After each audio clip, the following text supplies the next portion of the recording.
شو بيكون شعورك اذا بيقولوا لك انه ممكن يكون جارك هو انسان بعمر 250 سنه ويمكن اكثر، وانه هيدا مش حكي اديان ولا حكي اساطير، هيدا الحكي هو حكي العلم؟ شو بتحس لو انك انت قادر تعيش 500 سنه واكثر بينما اللي بتحبهم ممكن تشوفهم عم يشيخوا قدام عيونك؟ هل يمكن خداع الموت؟ هل يمكن ان نعيش الى الابد؟ خلونا نشوف.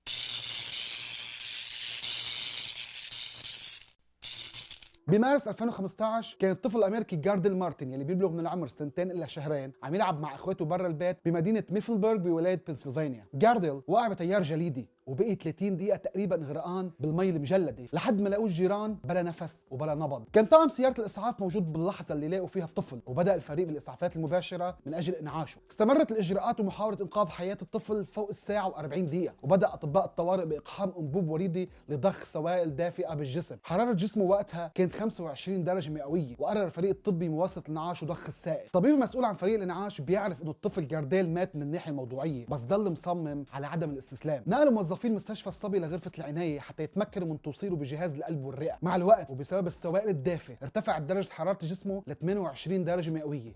وقتها فحصوا النبض، وكانت المفاجأة قدروا يلاقوا نبض قوي. استمروا بتدفئته ومراقبته لساعات إضافية. من بعدها نقلوه للعناية المركز للأطفال. بعد أكثر من أسبوع رجع جارديل للبيت ورجع يلعب مع أخواته. البعض اعتبر اللي صار نوع من المعجزات، فهل هي معجزة؟ أعزائي سكان كوكب الأرض، يلي صار هو مسألة بيولوجية بسيطة. اللي أنقذ حياة الطفل جارديل هو نفس اللي كان السبب بوصوله للموت. اللي أنقذه هو المياه المجلد. لمن لا يعلم، الانخفاض الشديد في حرارة الجسم بيمنح درجة من الحماية من الآثار الضارة لانخفاض تدفق الدم وانخفاض الأكسجين وحماية الدماغ من التلف. اكتشف الأطباء أنه حتى البالغين فيهم ضلهم على قيد الحياة بدون دقات القلب إذا ضلهم باردين بدرجة كافية. وحتى بحالة حصول الموت السريري يمكن إعادة المصابين إلى حياة كاملة وصحية بحال تم تبريدهم كما يجب. وهيدا هو رأي الدكتور بنجامين أبيلا مدير الأبحاث في مركز علوم الإنعاش في جامعة بنسلفانيا. المستشفيات بجميع أنحاء العالم بتقوم بتجربة تبريد جثث المرضى المصابين بأمراض خطيرة أو يلي من ناحية عملية ماتوا سريريا.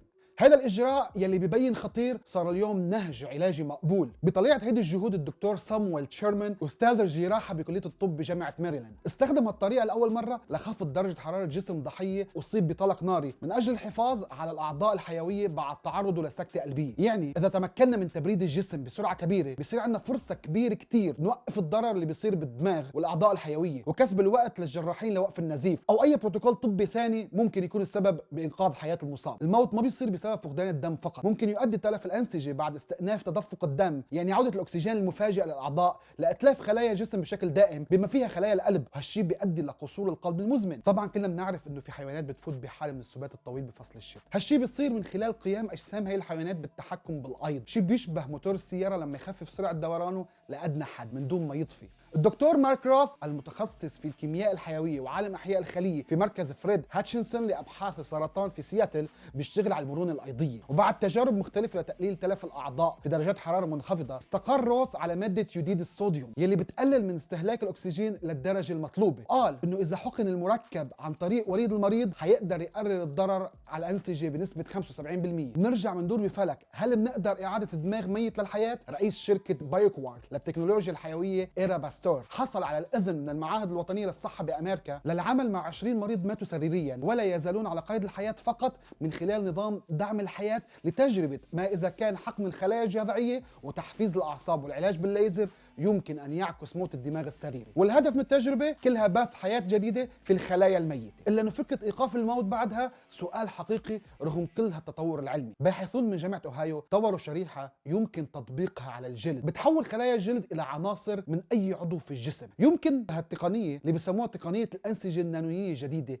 TNT أن تولد أي نوع من الخلايا اللازمة للعلاج، ويمكن استخدامها لإصلاح الأنسجة المصابة أو استعادة وظيفة أنسجة الشيخوخة، واللي يمكن أن تشمل الأعضاء والخلايا العصبية أو الأوعية الدموية. الفريق أثبت بنجاح أن الجلد يمكن أن يكون أرض خصبة حيث يمكن زراعة أي نوع من الخلايا لعضو فاشل أو بحاجة للترميم. والأكيد لحد هلأ أنه يمكن استخدام مادة TNT لعلاج مجموعة متنوعة من الحالات البشرية. بلغة أبسط، يلي عم يحاول العلم يعمله هو محاولة خداع الجسم لإصلاح الضرر الناجم عن الشيخوخة بشكل متكرر، وهيك بالمستقبل ربما لن يضطر الناس للموت لمجرد أن أجسادهم شخت. نظريا بصير يمكن للناس أن يعيشوا آلاف الأعوام، ولكن هل فعلا البشر بدهم هالشيء؟ والسؤال الأبدي القديم اللي بدغدغ خيال كل حدا فينا، هل فعلا في حدا عاش هالقد وربما بعده عايش؟ من هون ليكون في جواب واضح إذا عن جد بدكم تعيشوا هالقد، بنصحكم تفعلوا زر الجرس وتعملوا سبسكرايب وتطلعوا على كل المصادر اللي استندت إليها بهالفيديو الموجود تحت بالوصف.